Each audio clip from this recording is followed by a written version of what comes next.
Hallo, ich bin Jonas. Willkommen beim Nine Na Tree Podcast. Heute werde ich das Buch zusammenfassen und besprechen. Hybris ist eines der ältesten Motive der Menschheitsgeschichte und zugleich ein hochaktuelles.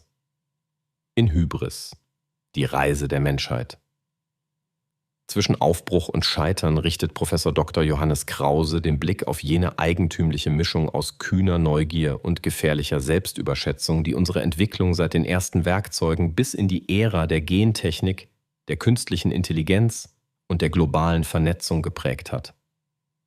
Als führender Archäogenetiker verbindet Krause Erkenntnisse aus der Genetik, Archäologie, Geschichtswissenschaft und Klimaforschung zu einer erzählerischen Gesamtschau, die erklärt, warum Fortschritt immer ambivalent ist und weshalb große Aufbrüche so oft ihre eigenen Grenzen und Risiken mit hervorbringen.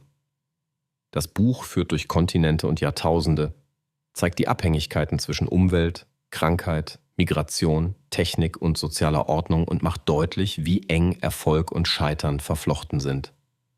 Dabei entstehen zwei Kerneinsichten. Erstens, dass die großen Sprünge der Menschheit fast nie linear verliefen, sondern in Wellen aus Expansion, Krise und Erneuerung. Zweitens, dass Hybris nicht nur Warnsignal ist, sondern auch Antriebskraft, die klug gebändigt produktiv werden kann. Krause liefert keine einfache Kulturkritik, sondern ein differenziertes Bild mit konkreten Lehren für Gegenwart und Zukunft. Wie bewahrt man Demut vor komplexen Systemen, ohne Innovationsfreude zu verlieren? Welche Spuren vergangene Krisen im Erbgut und in Institutionen hinterlassen haben? Und wo heute die Bruchlinien liegen, an denen sich die nächste Welle von Aufbruch und Scheitern entscheiden wird. Leserinnen und Leser erhalten einen Kompass, der historische Tiefenschärfe mit aktueller Orientierung verbindet und Mut macht, die großen Herausforderungen des 21. Jahrhunderts mit klarem Blick und belastbarer Urteilskraft anzugehen.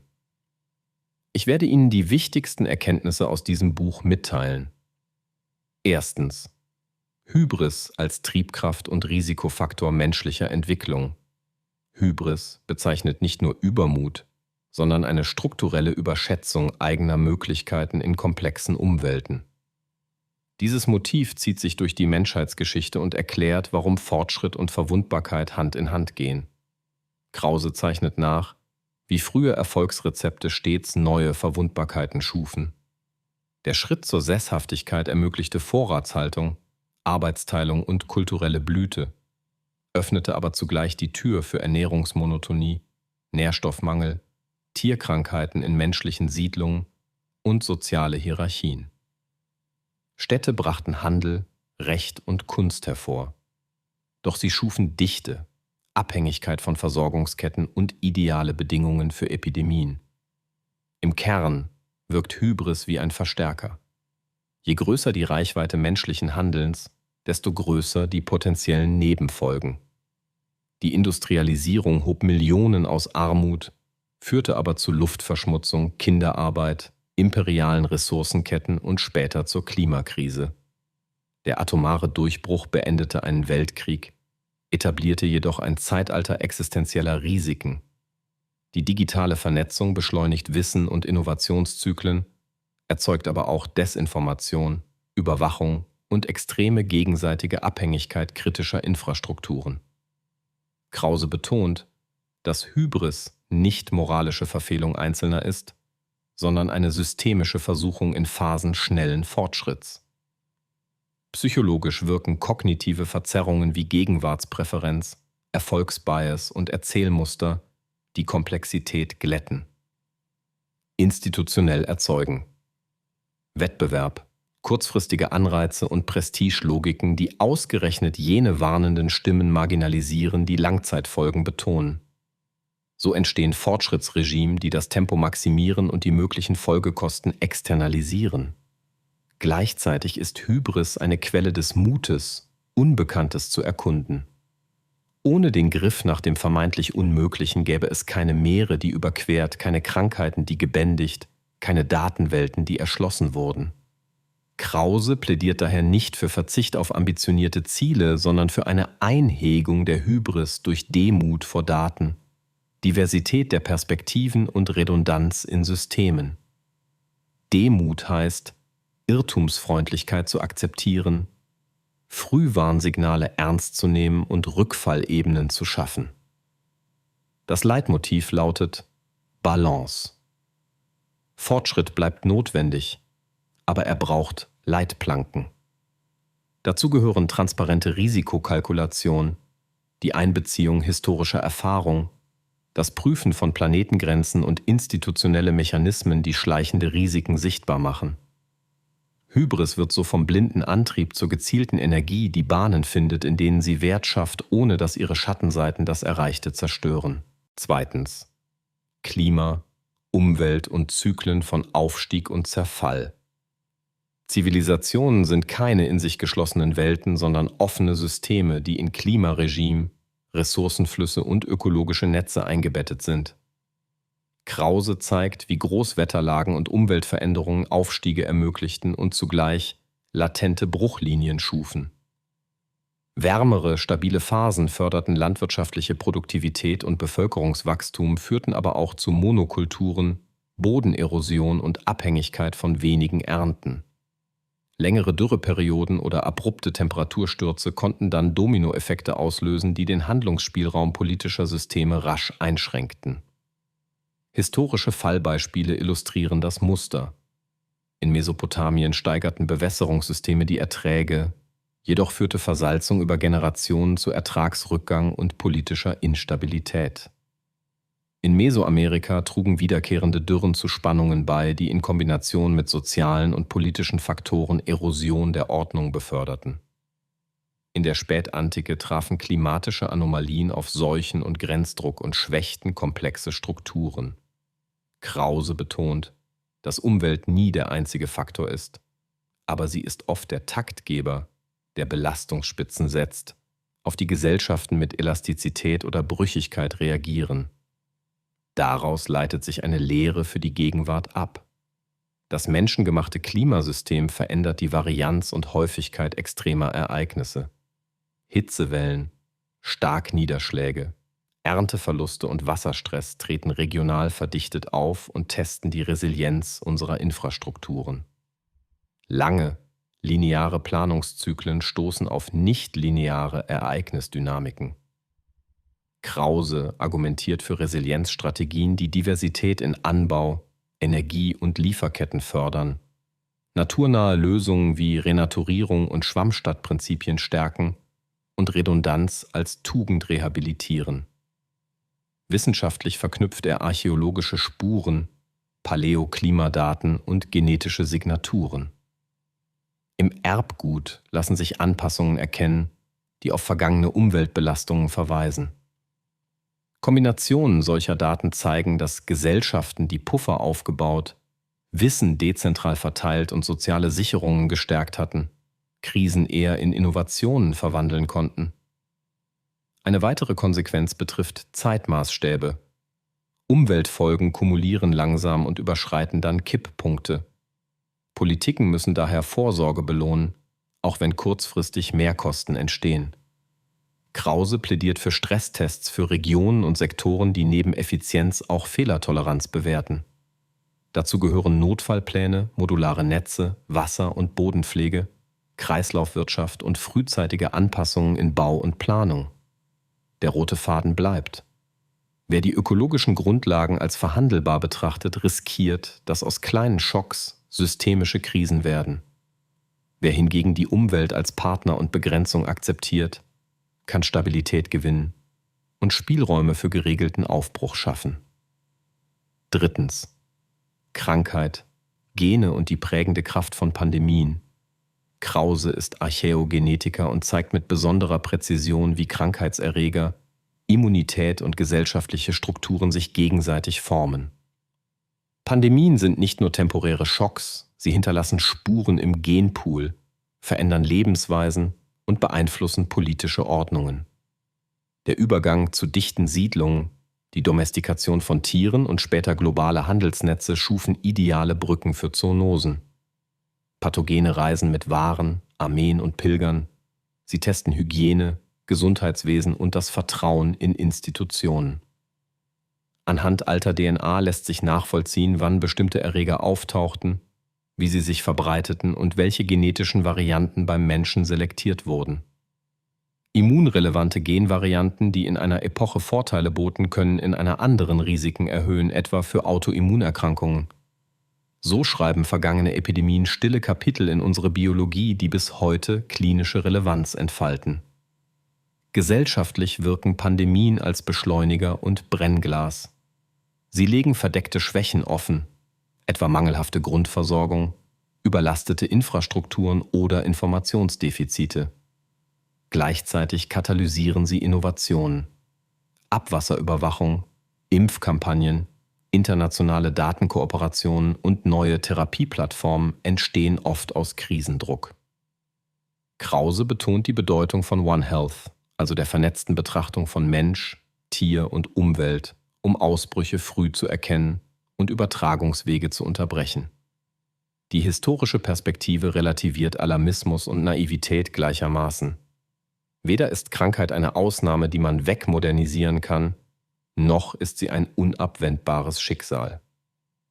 Erfolg entscheidet sich an Vorbereitung, Transparenz, solidarischer Finanzierung und der Fähigkeit, wissenschaftliches Lernen in handlungsfähige Institutionen zu überführen. Falschinformationen, Stigmatisierung und verspätete Kommunikation verschärfen Schäden.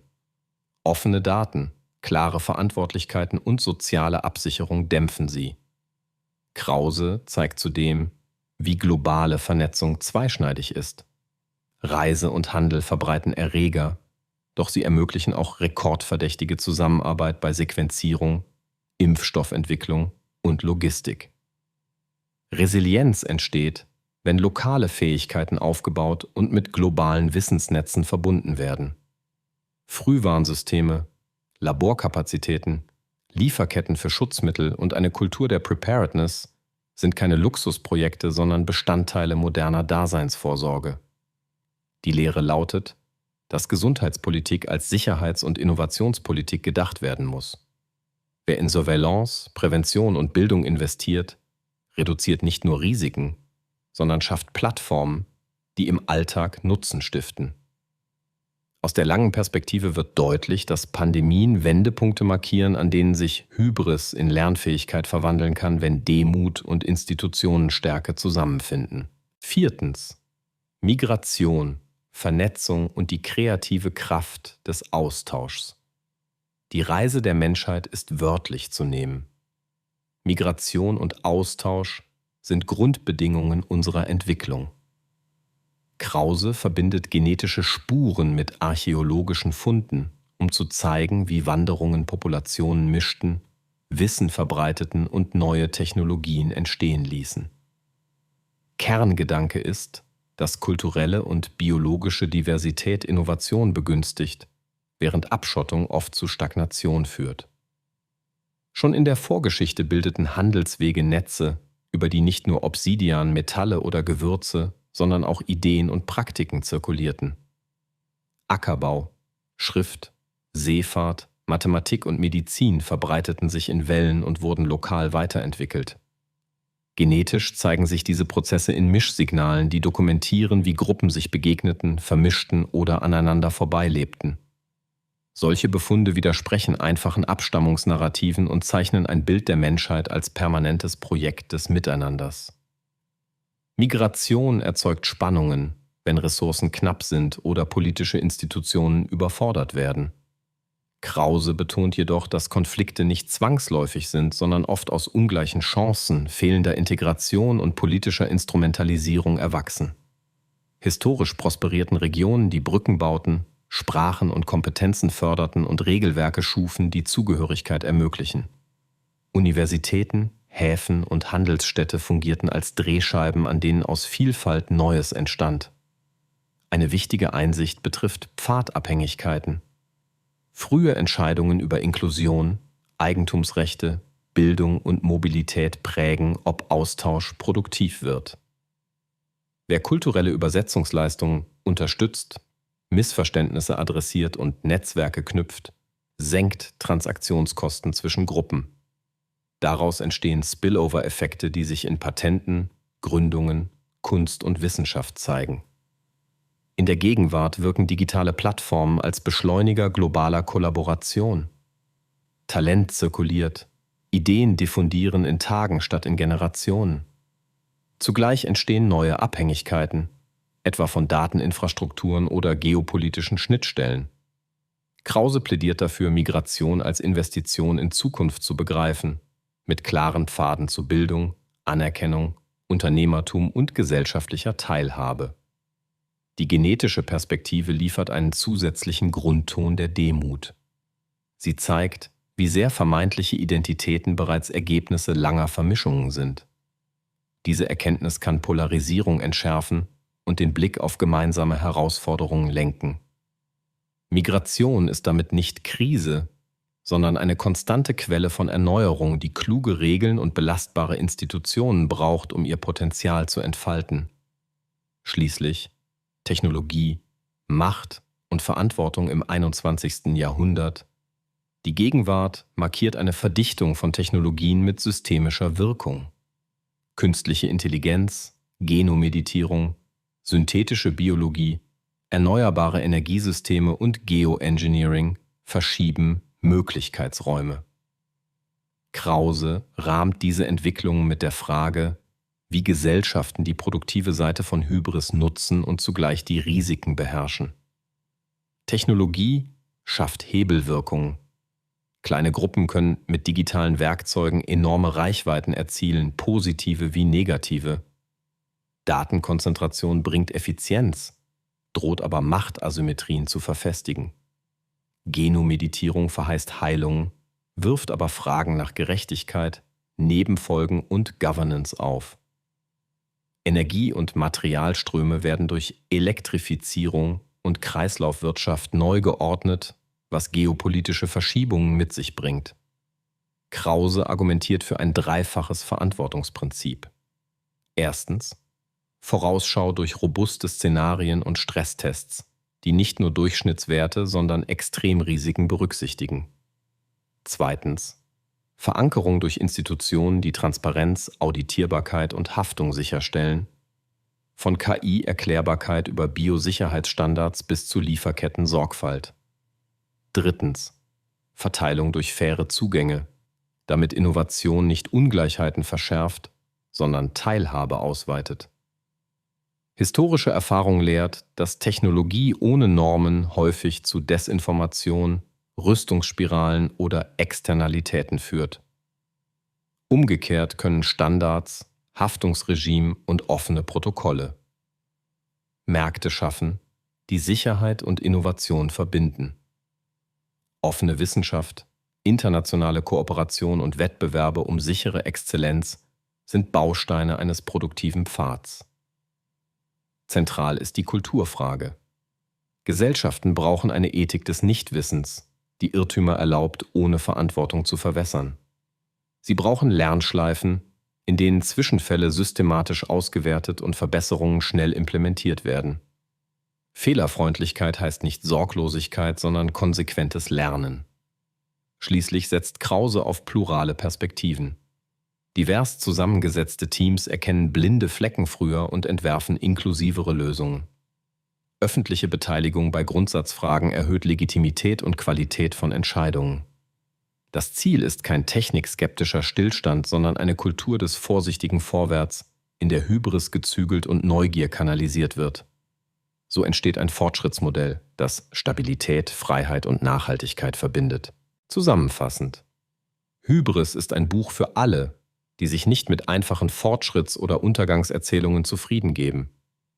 Wer Geschichte, Wissenschaft, Politik, Wirtschaft oder Technologie mit Weitblick verstehen will, findet hier eine seltene Verbindung aus tiefem Wissen und erzählerischer Klarheit.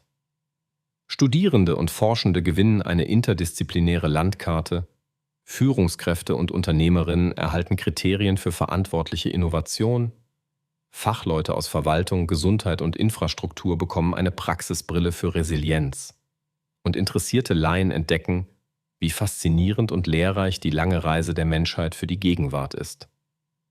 Der Nutzen für das eigene Leben liegt in 3 Dimensionen. Erstens schärft das Buch Urteilsvermögen. Es zeigt Muster, wie Aufbrüche gelingen oder scheitern und liefert Begriffe, um aktuelle Debatten einzuordnen. Zweitens stärkt es Handlungsfähigkeit.